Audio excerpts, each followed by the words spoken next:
وَإِذِ اسْتَسْقَى مُوسَى لِقَوْمِهِ فَقُلْنَا اضْرِبْ بِعَصَاكَ الْحَجَرَ فانفجرت منه 12 عينا قد علم كل أناس مشربهم كلوا واشربوا من رزق الله ولا تعثوا في الأرض مفسدين۔ ترجمہ: اور جب پانی مانگا موسیٰ نے اپنی قوم کے واسطے تو ہم نے کہا مار اپنے عصا کو پتھر پر، سو بہ نکلے اس سے 12 چشمے۔ پہچان لیا ہر قوم نے اپنا گھاٹ، کھاؤ اور پیو اللہ کی روزی اور نہ پھرو ملک میں فساد مچاتے۔ خلاصہ تفسیر: اور وہ زمانہ یاد کرو جب حضرت موسیٰ علیہ السلام نے پانی کی دعا مانگی اپنی قوم کے واسطے، اس پر ہم نے موسیٰ علیہ السلام کو حکم دیا کہ اپنی اس عصا کو فلاں پتھر پر مارو، اس سے پانی نکل آئے گا۔ بس عصا پتھر مارنے کی دیر تھی، فوراً اس سے 12 چشمے پھوٹ نکلے، اور بنی اسرائیل کے بھی 12 ہی خاندان تھے۔ چنانچہ ہر شخص نے اپنے پانی پینے کا موقع معلوم کر لیا، اور ہم نے یہ نصیحت کی کہ کھانے کو کھاؤ اور پینے کو پیو اللہ تعالیٰ کے رزق سے، اور حد اعتدال سے مت نکلو فساد و فتنہ کرتے ہوئے سرزمین میں۔ فائدہ: یہ قصہ بھی وادی تیہ میں ہوا،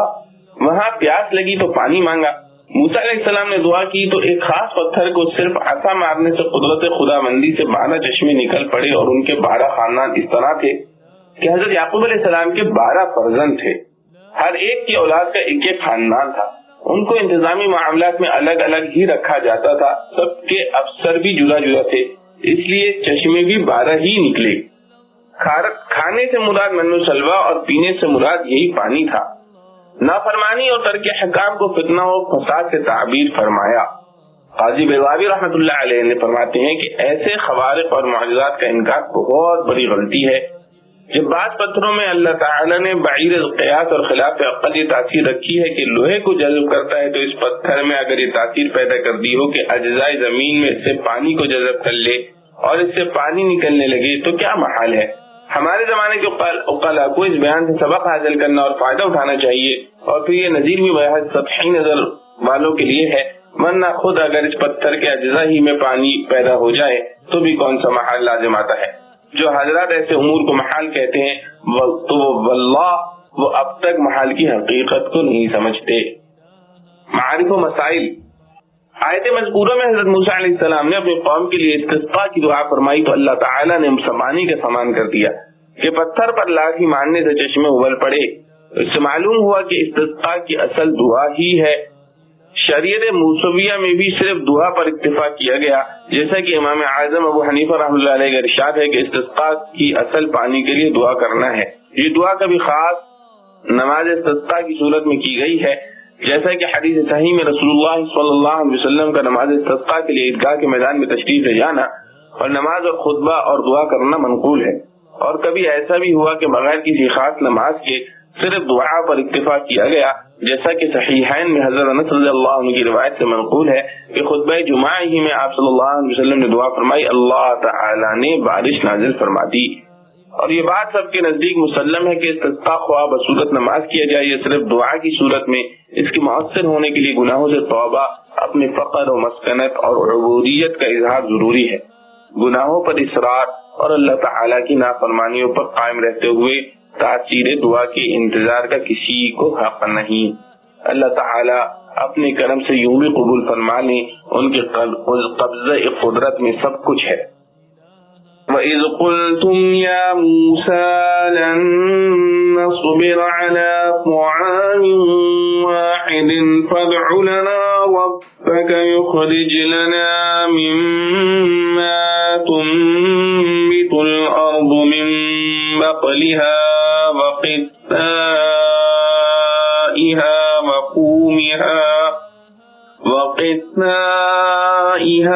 وَفُومِهَا وَعَدَسِهَا وَبَصَلِهَا قَالَ أَتَسْتَبْدِلُونَ الَّذِي هُوَ أَدْنَى بِالَّذِي هُوَ خَيْرٌ اهْبِطُوا مِصْرًا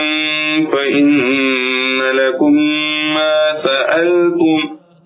وَضُرِبَتْ عَلَيْهِمُ الذِّلَّةُ وَالْمَسْكَنَةُ وَبَاءُوا بغضب من الله ذلك بأنهم كانوا يكفرون بآيات الله ويقتلون النبيين بغير الحق ذلك بما عصوا وكانوا يعتدون۔ ترجمہ، اور جب کہا تم نے اے موسیٰ ہم ہرگز صبر نہ کریں گے ایک ہی طرح کے کھانے پر، سو دعا مانگ ہمارے واسطے اپنے پروردگار سے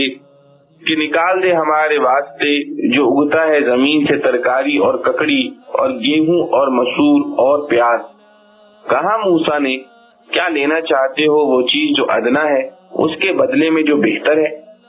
اترو کسی شہر میں تم کو ملے جو مانگتے ہو، اور ڈالی گئی ان پر ذلت اور محتاجی اور پھرے اللہ کا غصہ لے کر۔ یہ اس لیے ہوا کہ نہیں مانتے تھے احکام خداوندی کو اور خون کرتے تھے پیغمبروں کا ناحق، یہ اس لیے کہ نافرمان تھے اور حق پر نہ رہتے تھے۔ خلاصہ تفصیل، اور وہ زمانہ یاد کرو جب تم لوگوں نے یوں کہا کہ اے موسیٰ روز کے روز ہم ایک ہی قسم کے کھانے پر کبھی نہ رہیں گے، یعنی منو سلوا پر آپ ہمارے واسطے اپنے پروردگار سے دعا کریں کہ وہ ہمارے لیے ایسی چیزیں پیدا کرے جو زمین میں اگا کرتی ہیں، ساگ، ہوا، ککڑی، ساگ ہوا، ککڑی ہوئی، گیہوں ہوا، مسور ہوئی، پیاز ہوئی۔ آپ نے فرمایا کیا تم عوض میں لینا چاہتے ہو ادنا درجے کی چیزوں کو ایسی چیز کے مقابلے میں جو اعلیٰ درجے کی ہے؟ اچھا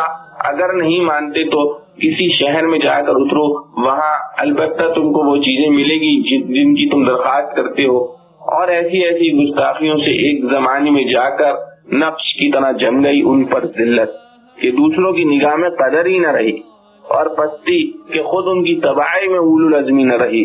اور مستحق ہو گئے غضب الہی کے۔ اور یہ ذلت و غضب اس وجہ سے ہوا کہ وہ لوگ منکر ہو جاتے تھے احکام الہیہ کے اور قتل کر دیا کرتے تھے پیغمبروں کو کہ وہ خود قتل ان کے نزدیک میں ناحق ہوتا تھا، اور نیز یہ ذلت و غضب اس وجہ سے ہوا کہ ان لوگوں نے اطاعت نہ کی اور دائرہ اطاعت سے نکل جاتے تھے۔ فائدہ، یہ قصہ بھی وادی تیہ کا ہے۔ منو سلوا سے اکتا کر ان ترکاریوں اور غلوں کی درخواست کی۔ اس میدان کے داخلے حدود میں کوئی شہر آباد تھا، وہاں جا کر رہنے کا حکم ہوا کہ وہ جوتو کھاؤ کماؤ۔ اور من جملہ ذلت و مسکنت کی یہ بھی ہے کہ یہودیوں سے سلطنت قرب قیامت تک کے لیے چھین لی گئی، البتہ بالکل قیامت کے قریب محض لٹیروں کا سا بے ضابطہ تھوڑا زور شور دجال یہودی کا کل 40 دن کے لیے ہو جائے گا، اور اس کو کوئی عاقل سلطنت نہیں کہہ سکتا۔ اور ان کو یہ بات موسیٰ علیہ السلام کی معرفت جتلا دی گئی تھی کہ اگر بے حکمی کرو گے تو ہمیشہ دوسری قوموں کے محکوم رہو گے، جیسا کہ سورہ اعراف کی آیت وَإِذْ تَأَذَّنَ رَبُّكَ لَيَبْعَثَنَّ عَلَيْهِمْ إِلَى يَوْمِ الْقِيَامَةِ مَن يَسُومُهُمْ سُوءَ الْعَذَابِ میں مذکور ہے۔ موجودہ اسرائیلی حکومت کی حیثیت بھی امریکہ اور برطانیہ کے غلام سے زیادہ کچھ نہیں، اور بہت سے پیغمبر مختلف اوقات میں یہودیوں کے ہاتھ سے قتل ہوئے، جس کو وہ لوگ بھی دل میں سمجھتے تھے کہ ہمارا یہ فعل ناحق ہے، لیکن عناد اور ضد نے اندھا بنا رکھا تھا۔ معارف و مسائل، یہودیوں پر ابدی ذلت کا مطلب اور اسرائیل کی موجودہ حکومت سے شبہ اور اس کا جواب۔ آیات مذکورہ میں یہود کی سزا دنیا میں دائمی ذلت و مسکنت اور دنیا و آخرت میں غضب الہی کو بیان کیا گیا ہے۔ ان کی دائمی ذلت و مسکنت کا مفہوم جو ائمہ تفسیر صحابہ رضوان اللہ علیہ مجمعین و تابعین رحمہ اللہ علیہما سے منقول ہے، اس کا خلاصہ ابن کثیر رحمۃ اللہ علیہ کے الفاظ میں یہ ہے کہ یعنی وہ کتنے ہی مالدار بھی ہو جائیں ہمیشہ تمام اقوام میں ذلیل و حقیر ہی سمجھے جائیں گے، جس کے ہاتھ لگیں گے ان کو ذلیل کرے گا اور ان پر غلامی کی علامتیں لگا دے گا۔ امام تفسیر ضحاک ابن مزاحم رحمۃ اللہ علیہ نے حضرت عبداللہ بن عباس رضی اللہ عنہ سے ان کی ذلت و مسکنت کا یہ مفہوم نقل کیا ہے کہ مطلب یہ ہے کہ یہودی ہمیشہ دوسروں کی غلامی میں رہیں گے، ان کو ٹیکس وغیرہ ادا کرتے رہیں گے، خود ان کو کوئی قوت و اقتدار حاصل نہ ہوگا۔ اس مضمون کی ایک آیت سورہ آل عمران میں ایک زیادتی کے ساتھ اس طرح آئی ہے، ضربت علیہم الذلۃ اینما ثقفوا الا بحبل من اللہ وحبل من الناس۔ ترجمہ، جما دی گئی ان پر بے قدری جہاں کہیں جائیں گے، مگر ہاں ایک تو ایسے ذریعے سے جو اللہ کی طرف سے ہو، اور ایک ایسے ذریعے سے جو آدمیوں کی طرف سے ہو۔ اللہ تعالیٰ کے ذریعے کا مطلب تو یہ ہے کہ جن لوگوں کو اللہ تعالیٰ نے ہی اپنے قانون میں امن دے دیا ہو،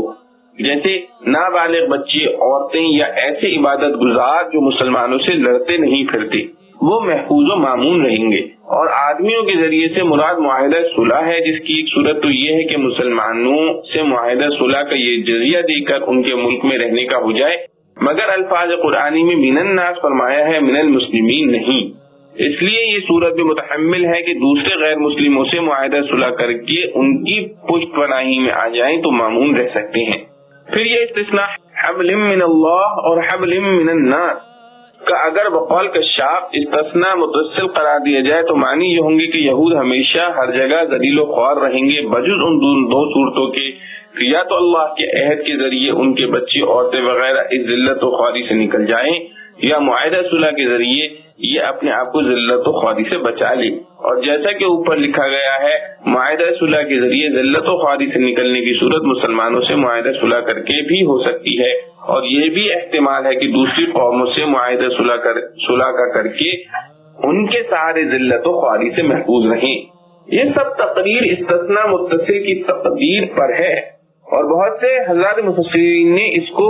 استثناء منقطع قرار دیا ہے۔ تو مطلب یہ ہوگا کہ یہ لوگ اپنی ذلت اور اپنی قومی حیثیت سے تو ذلیل و خوار ہی رہیں گے، وہ قانون الہی کی وسعت میں آ کر ان کے بعض افراد اس سے محفوظ ہو جائیں گے، یا دوسرے لوگوں کا سہارا لے کر ذلت و خواری پر پردہ ڈال دیں۔ اسی طرح سورہ بقرہ کی آیت کی وضاحت سورہ آل عمران کی آیت سے پوری ہو گئی، اور اسی سے وہ تمام شبہات بھی دور ہو گئے جو آج کل فلسطین میں یہودیوں کی حکومت قائم ہونے کی بنا پر بہت سے مسلمانوں کو پیش آتے ہیں، کہ قرآن کے قطعی ارشادات سے تو یہ سمجھا جاتا ہے کہ یہودیوں کی حکومت کبھی قائم نہ ہوگی، اور واقعہ یہ پایا جاتا ہے کہ فلسطین میں ان کی حکومت قائم ہو گئی۔ جو جواب واضح ہے کہ فلسطین میں یہودیوں کی موجودہ حکومت کی حقیقت سے جو لوگ باخبر ہیں وہ خوب جانتے ہیں کہ یہ حکومت در حقیقت اسرائیل کی نہیں ہے، بلکہ امریکہ اور برطانیہ کی ایک چھاؤنی سے زیادہ اس کی کوئی حیثیت نہیں۔ یہ اپنی ذاتی طاقت سے ایک مہینہ بھی زندہ نہیں رہ سکتے۔ یورپین طاقتوں نے اسلامی بلاک کو کمزور کرنے کے لیے ان کے بیچ میں اسرائیل کا نام دے کر ایک چھاؤنی بنائی ہے، اور اسرائیلی ان کی نظروں میں بھی ان کے فرمانبردار غلام سے زیادہ کوئی حیثیت نہیں رکھتے۔ صرف قرآن کریم کے ارشاد بحمل من الناس کے سہارے ان کا اپنا وجود قائم ہے، وہ بھی ذلت کے ساتھ۔ اس لیے موجودہ اسرائیلی حکومت سے قرآن کریم کے کسی بھی ارشاد پر ادنا شبہ بھی نہیں ہو سکتا۔ اس کے علاوہ یہاں یہ بات بھی قابل غور ہے کہ یہود، نصارہ اور مسلمانوں میں سب سے پہلے یہود ہیں، ان کی شریعت، ان کی تہذیب سب سے پہلی ہے۔ اگر پوری دنیا میں فلسطین کے ایک چھوٹے سے قبضے پر ان کا تسلط کسی طرح ہو بھی گیا تو پوری دنیا کے نقشے میں یہ حصہ ایک نقطے سے زیادہ کوئی حیثیت نہیں رکھتا۔ اس کے بالمقابل نصارہ کی سلطنتیں اور مسلمانوں کے دور تنزل کے باوجود ان کی سلطنتیں، بت پرستوں کی سلطنتیں، لا مذہبوں کی حکومتیں جو جگہ جگہ مشرق سے مغرب تک پھیلی ہوئی ہیں، ان کے مقابلے میں فلسطین اور وہ بھی آدھا، اور اس پر بھی امریکہ برطانیہ کے زیر سایہ کوئی تسلط یہودیوں کا ہو جائے تو کیا اس سے پوری قومی یہود پر خدا تعالی کی طرف سے لگائی ہوئی دائمی ذلت کا کوئی جواب بن سکتا ہے؟